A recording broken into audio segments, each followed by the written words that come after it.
This is my friend Cole.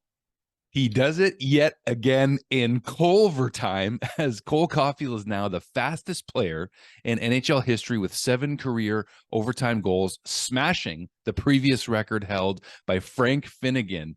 Cole did it in 136 games, where Finnegan did it in 222 games.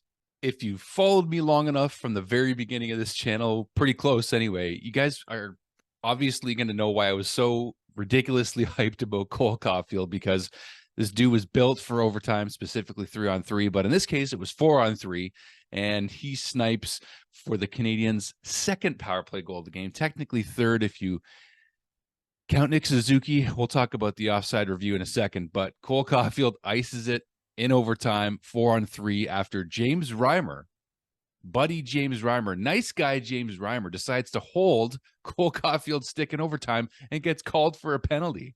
This also was a huge game, a huge confidence builder for Cayden Primeau coming in, getting his first win of the season in just under 2 years. So Primeau comes in, gets a .931 save percentage, making 27 stops. That's massive for Cayden Primeau. This is definitely the most solid and confident he's looked in net since being a member of the Montreal Canadiens. So hats off to Cayden for that, because the Canadiens been carrying 3 goalies since the beginning of this season. This is only Cayden's second start of the season, but he made a heck of an impression, and he had to help thwart 4 Detroit power plays because, again, the Canadiens are still getting penalized too much. And hats off to Cayden for just, standing on his head in a way in this game. Mike Matheson opens the scoring off a great little turnover catch. Mike Matheson opens the scoring in this game. Alex Newhook basically helping create a turnover. He comes in with speed, and he just drops it right to Matheson, and he puts it top shelf. So that was great to see Matheson get his 3rd goal of the game after, this is a big bounce back game, right, for Matheson after being on the ice for those 4 straight Tampa Bay goals in the first period the other night in Montreal. So, Matheson, he had a much better game in this one in general. He got an assist on Caufield's overtime goal as well, and actually got an assist on Nick Suzuki's goal. So I don't know how Matheson's not in the 3 stars in this game with a goal and 2 assists, and frankly helping drive the play a lot, bringing the puck up confidently, even bringing the puck up on the power play, not just dropping it to Nick Suzuki for the drop pass or slingshot pass. So Matheson with a huge bounce back performance in this one. This is a game where it's certainly fun to see because, I didn't get a chance to watch it until afterwards. I'm getting texts that Cole got the overtime winner, and I didn't expect to beat Detroit. I thought they were looking pretty decent. I just, your confidence is down a bit as a fan after that Tampa game, I guess. But, kudos to the Habs for just, coming back with a huge bounce back win. And now they're tied with Toronto in the standings right now. Also want to give a bit of a shout out to Brendan Gallagher, who the criticism for him has quieted down quite a bit lately. He's been playing pretty well. He's got himself 4 goals already on the season, and just looks to be finding his form again. And that line with Sean Monahan and Tanner Pearson is just looking really good. And Monahan got the other power play goal. Technically, the Canes got 3 power play goals in this game, but Cole Caufield caught for offside yet again. I know that if it was a call that went the Canadiens' way, it's hard to argue, but to me, it just kills the momentum, this offside review stuff, because if this happens in the playoffs, and it's likely gonna at some point, hopefully not for a Stanley Cup winning goal, but it just takes away the momentum of the game. It leaves no room for human error. People are offside by a half an inch, a quarter of an inch, whatever it is. I know it's the right call. I just think it's the one I could live without when it comes to video review. We've already got to deal with goaltender interference, and the puck crossing the line, did it not cross the line? That's what I think should be used for review. If goaltender interference is weird, for one, I think it's gotten better though. Maybe I haven't really had many calls this year, at least the Canadiens games I haven't seen. But this offside one, man, I don't like it.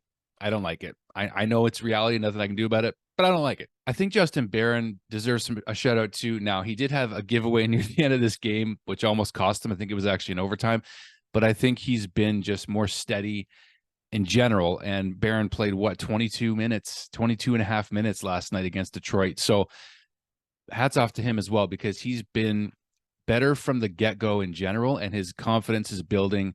He's getting a shot off when he can, but hats off to Justin Barron just for being better in general this year and looking more poised and confident as a regular NHLer. Josh Anderson just can't seem to find the back of the net, no matter how many opportunities he gets. He gets another breakaway in this game. You thought it might have been a penalty shot. It wasn't. It was just ended up being a tripping call. But he's still Josh Anderson. He still brings the elements that I like. I want to see him hit the score sheet. He's not right now, but I'm not on the Josh Anderson trade train the way I was last year. I still like the guy. I still think we need the guy. And Sean Monahan again too. Like, guys, I just don't think we can afford to lose, at least not right now. Arbor Jack, I actually had a pretty nice hit. I think it was in the third period. It was just a pure clean hit where he just rubbed the guy out along the boards. That's the kind of stuff I want to see from Arbor. I've told you guys how much I don't like him getting into penalty trouble. And I think he did get a penalty in this game again, too. I'm just trying to do this really quickly before I go to work here. But I just want to see Arby stay out of the box and just play tough, hard-nosed hockey. He gets his shot off from the point. He's still got a good seeing eye shot. So that's the kind of stuff I want to see from him. Slavkovsky in this game, 13 minutes, 17 seconds played. Not as many minutes, not quite as many minutes as we've been used to seeing him play, but 1 hit, 3 block shots. I do like that Slav is able to keep the puck alive on the power play. He's been seeing more power play time. And like I say, 5-on-5, not always that as noticeable, but I do like him on the power play.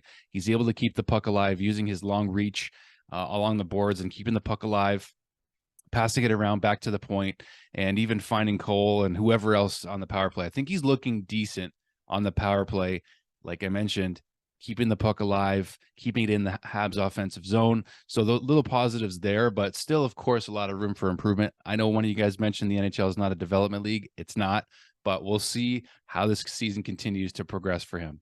To me, if I had a monster in this game, like Maguire's monsters, remember those, Pierre Maguire, and back in the TSN color commentary days for Pierre Maguire. I thought Nick Suzuki was a monster in this game. So shout out to Captain Nick, because he had himself a heck of a game. He had a breakaway in this game in overtime. He hit the post. He had a couple breakaways in this game, didn't he? I'm pretty sure one was overtime and one was earlier in the game, if I'm not mistaken. But Nick Suzuki's back, man. That guy had himself a heck of a game. He scored, let me just pull it up real quick, his 4th of the season, or 5th of the season, sorry, and his 6th technically, if you count the goal that, no, that was Sean Monahan. I'm getting mixed up. He got his 5th goal of the season, and Nick Suzuki in general is just playing a more confident offensive game. I think we're all noticing that. He even scored the other night against Tampa Bay, so he's keeping his point streak, his goal streak alive.